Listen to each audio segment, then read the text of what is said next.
Hey everybody, I am Erica Carlson with BRIX Real Estate. Thank you for joining me. We are going to look at some Wright County market update for real estate. So let's start with my favorite data, which is looking at how many people are out there shopping for properties in Wright County and compared to Hennepin County. And if you can see the May 31st, that's where your eyes should be comparing it to past weeks. You notice a significant jump. Almost 5 showings per week per listing was the average, and we dropped down to 3. And I think there's 2 reasons we might be able to point fingers at why we had such a significant drop in 1 week. We had a 3-day weekend, which a lot of people like to enjoy going out of town, not thinking about moving or selling a property. So even if somebody listed their house, there might not have been as many people out there shopping. Well, obviously there wasn't, because we had such a significant drop back both for Wright and Hennepin County areas. The other thing is, unfortunately, our interest rates went up enough that there's certain people that might have threw the brakes on and said that they're not going to shop at that time. Now, I know that's some level of logic, though I think people that are very serious about home shopping aren't necessarily that influenced by these little fluctuations.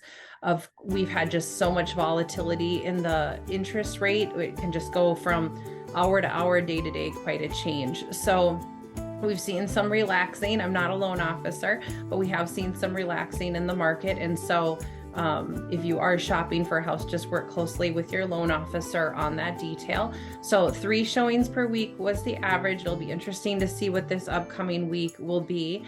And then that days on market, that stays pretty regularly. It's just 250 to 500K, doesn't change from month to month. So you can see if you listed a house, it could take about 40 days on average, maybe more like 20 is the median. So somewhere in that month is normal, right? It could go a lot faster than that for you, for sure.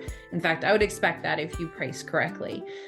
The other interesting data to look at is how many houses are for sale. So notice we went from 471 up to 485, and this week we jumped all the way to almost 500 houses for sale. And that's everything that's currently listed on the MLS. That would not include any off-market for sale by owner type of properties. So of course you throw in a couple more. There's a little bit more available than what I can show in this matrix. And then what I've talked to you guys about in the past is, let's take away the contingencies, like which ones are actually for sale. So we go from almost 500 to 447, which is still significantly over where we were the last 2 weeks. And those last 2 weeks have been way above the previous week. So we really are at a peak time for inventory. So another great reason to be out there shopping if you are a home buyer, just more selection than we've seen in a really long time. Pending came down a little bit, which is interesting. And then even closings came down. And when I'm pulling closed data, I'm only pulling a month. I'm not doing that week over week, but that still gives us a place to go. And we can see it's been coming down, which again, I assume it'll come back up as some of these houses that went into pending go into closed. We should see that change. In terms of absorption rate, which is just a fancy way of saying, are we in a buyer or seller market? We're definitely in a seller's market. Like I said on that last piece, the data doesn't change much from month to month. I only pull 250 to 500K. And 2 months is a really healthy seller's market. It's not the most severe. So again, if you were out home shopping last time this year, yes, I can say that, it would have felt speedier. But one of the analogies or metaphors we use in our brokerage is it's going from 101 degrees to 100. Like, are you going to feel that? No, not necessarily. It's just going to feel fast and furious. So things people are doing to win in multiple offers, appraisal gaps are, they're not standard, but they're very common. A lot of people waive their inspection contingency so that they can beat out the other people. I'm not necessarily recommending that, but that if you're willing to take on the repairs or the price of the repairs after you own it, then maybe it's something worth giving some thought to before you make the decision, if it matters to you, if you want that inspection contingency.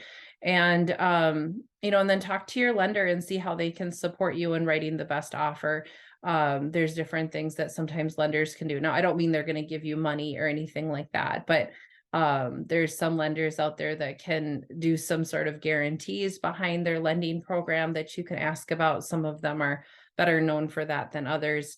I digress because I'm going down a rabbit hole here. So, lastly, if you are interested in data that's very particular to your neighborhood, the best way I can give that to you is by clicking on the link in the description where you can either pick a city. Buffalo, Delano, St. Michael, and Rockford are already set up. You just click them and get the information. If you want very particular information to your neighborhood, which is what I'd recommend, do the custom version. And then what it'll give you is active pendings and solds in your area, but it's deeper than that because it gives you like average price, and you can see the pictures and all the details of how long it took for your neighbor's house to sell. So instead of you plugging in the address, I know how it goes. You're driving down the street and you're trying to remember 123 Main Street, 123 Main Street. You finally pull your car over and you forget that you were going to check on that house. The market report removes all that for you. And you can set it up to just be annual if you just kind of want to touch base on, your house is typically your most expensive asset, right? So this is just a way to keep an eye on your most precious asset, which is typically your home. It's not a bad idea for home buyers to get an idea of how the market is moving. But I would say ideally the person who's probably going to be most interested in this, who's maybe potentially thinking about selling their house in the near future. Now that could be in the next 6 months, that could be in the next 6 years. It's just helping you keep an eye on the market in a very close, narrow way, even more so than necessarily a realtor, because it's just so micro hyper focused on a particular neighborhood. So thank you for making it to the end with me. I'm Erica Carlson. I'm with a company called BRIX Real Estate. My office is technically out of Maple Grove, but I live in the Rockford area. My number and website are below. I'd love to hear from you if you have any real estate questions. Have a fantastic day, and I'll see you next week.